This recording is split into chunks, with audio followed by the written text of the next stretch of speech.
پر یہ بتا جب 12,000 آیا تھا جان کیوں نہیں چھڑائی؟ تو حضرت چارہ کاٹتے کاٹتے رو پڑے، فرمانے لگے تو نہیں نہ جانتا یہ بیٹیاں سانجی ہوتی ہیں، پتہ نہیں نا؟ میرے رسول پاک نے تو حاتم تائی کی بیٹی کے سر پہ کپڑا رکھ کے کہا تھا بیٹیاں برابر ہوتی ہیں، تو یہ نہیں پتا جب اس کی 6 بیٹیوں کی شادی ہوئی ہے میرے اندر روحانیت کتنی بڑی ہے۔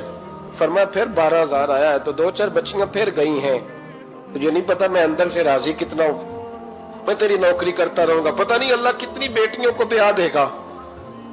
اتنا رویا وہ عیسائی کے پیروں میں بیٹھ گیا، کہنے لگا بابا میں نے تیری مخالفت کی ہے پر تیرے قریب آ کے پتہ چلا ہے کہ تو بہت اونچے اخلاق کا مالک ہے، اور اگر تیرا یہ مقام ہے تو تجھے اخلاق سکھانے والے محمد عربی کی شان کتنی ہوگی۔ ظالم کی بولیے جاتے نہیں لوگ جھوٹے گواہ بن کے، وکیل صاحب کو نہیں پتا ہوتا کہ یہ بندہ مجرم ہے جو میرے پاس آیا، کیا مجرموں کے وکیل نہیں ہوتے؟ بولے تو اس کو پتہ نہیں ہوتا وکیل صاحب کو کہ یہ صاحب مجرم ہے، میرے پاس مقدمہ لے کے آئے، اور اگر بے ادبی نہ ہو جائے تو میرا خیال ہے قاضی عدالت کو بھی پتا ہوتا ہے کہ مجرم کون ہے اور مظلوم۔ میرے نبی پاک صلی اللہ علیہ وسلم نے اس قدر زیادہ سختی فرمائی اس مسئلے میں، فرمایا جس کو پتا تھا کہ فلاں آدمی ظالم ہے، ظلم کر رہا، پھر وہ ظالم کا گواہ بنا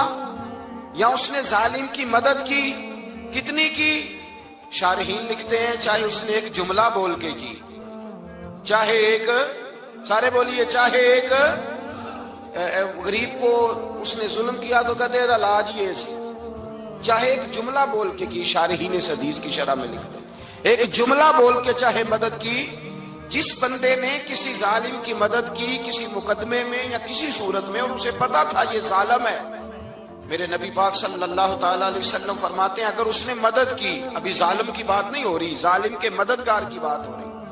اگر کسی نے ظالم کی مدد کی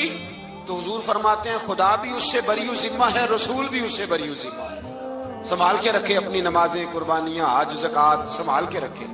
اگر ظالموں کا مددگار ہے،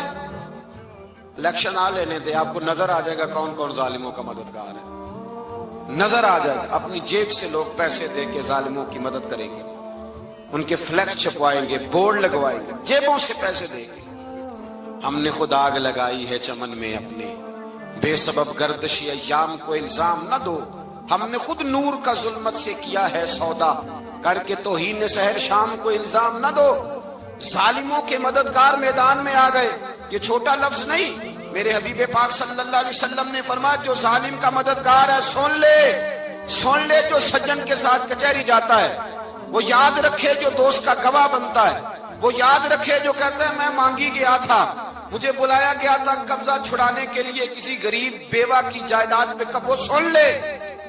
تو مدد کر کے نہیں آیا، تو خدا کے ذمے سے نکل گیا۔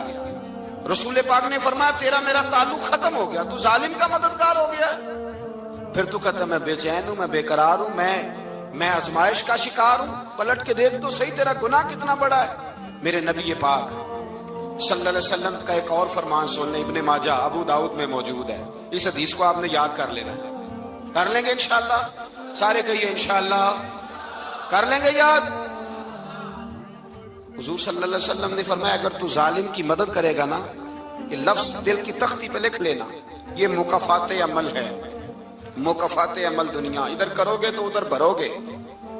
فرمایا اگر تو کسی ظالم کی مدد کرے گا، سن لے حضور کا فرمان ہے، اگر تو ابن ماجہ ابو داؤد سیاہ میں موجود ہے، فرمایا اگر تو کسی ظالم کی مدد کرے گا تو رب تعالیٰ مرنے سے پہلے تیرے اوپر بھی ظالم کو مسلط کر دے گا،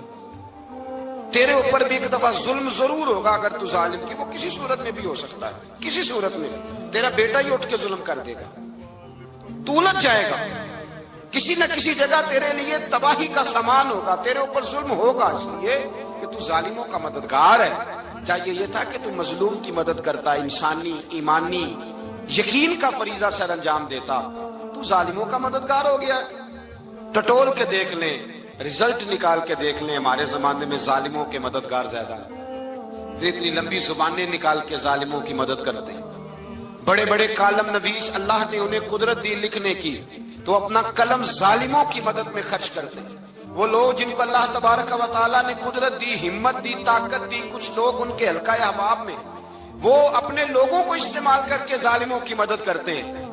ظالموں کی مدد کرتے ہیں۔ میرے نبی کریم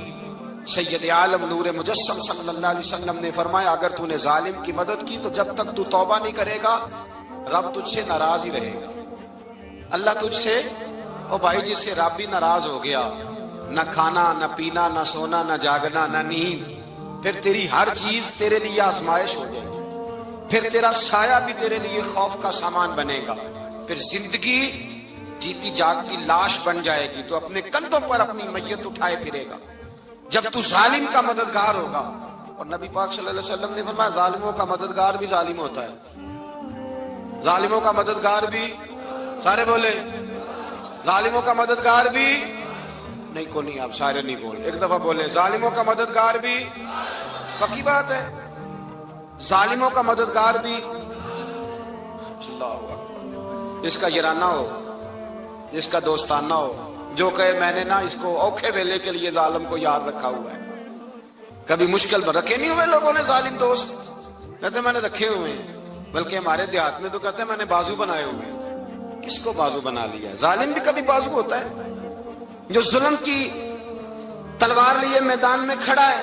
قارون، حامان، فرعون، نمرود کا حال نہیں لوگوں نے دیکھا؟ اپنے زمانے میں آپ نے کتنے لوگ نہیں دیکھے جن کے سائے سے، آواز سے لوگ کانپتے تھے؟ پھر پولیس کی گاڑیوں میں وہ اس طرح مردہ پڑے کہ دنیا نے تماشا دیکھا ان کا۔ یہ رنگ ہم نے دیکھے نہیں اپنے آنکھوں سے۔ فرمایا ظالم کا مددگار بھی، جو کار میں بٹھا کے لے کے گیا وہ بھی ظالم، جس نے چائے پلائی وہ بھی، جس شخص نے کھانا کھلایا وہ بھی، جو کچہری تک ساتھ گیا وہ بھی، جس نے فلیکس کے نیچے، بڑے شرابی کے نیچے چھوٹی اپنی فوٹو لگائی وہ بھی، جو ووٹ کی پرچی ڈالنے گیا وہ بھی۔ کہہ دینا باہر نکل کے کہ حضرت صاحب نے سیاسی تقریر کی ہے، کہہ دینا، پر بات تو سچی ہے نا۔ خوگرے ہم تو سے تھوڑا سا گلا بھی سن لے، خوگرے ہم تو سے تھوڑا سا بھی گلا۔ امام مالک کے پاس ایک بندہ آیا، اس نے کہا حضور میں درزی ہوں، ایک ظالم بادشاہ مجھ سے کپڑے سلواتا ہے، میں تو ظالموں کا مددگار نہیں نا۔ ایک ظالم بادشاہ مجھ سے، حضور میں تو مددگار نہیں نا ظالموں کا، جو فرمایا ظالموں کا مددگار بھی ظالم ہوتا ہے، تو کپڑے لے کے آتا ہے میں سی کے دے دیتا ہوں، ذمہ داری نہیں۔ یہ ایک آدمی دکاندار ہے، اس سے کوئی بندہ چیز خریدنے آئے گا تو تھوڑی کہے گا میں نے نہیں دینی، تو دے گا۔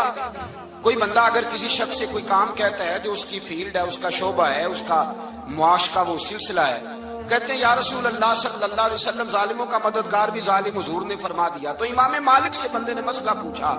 دل کی تختی پہ لکھنے والی باتیں ہیں، کہا حضور میں درزی ہوں، ظالم کپڑے سلواتے ہیں، میں تو مددگار نہیں نا۔ امام صاحب کہنے لگے نہیں، مددگار تو وہ ہوگا جو تجھے سوئی دھاگا فراہم کرے گا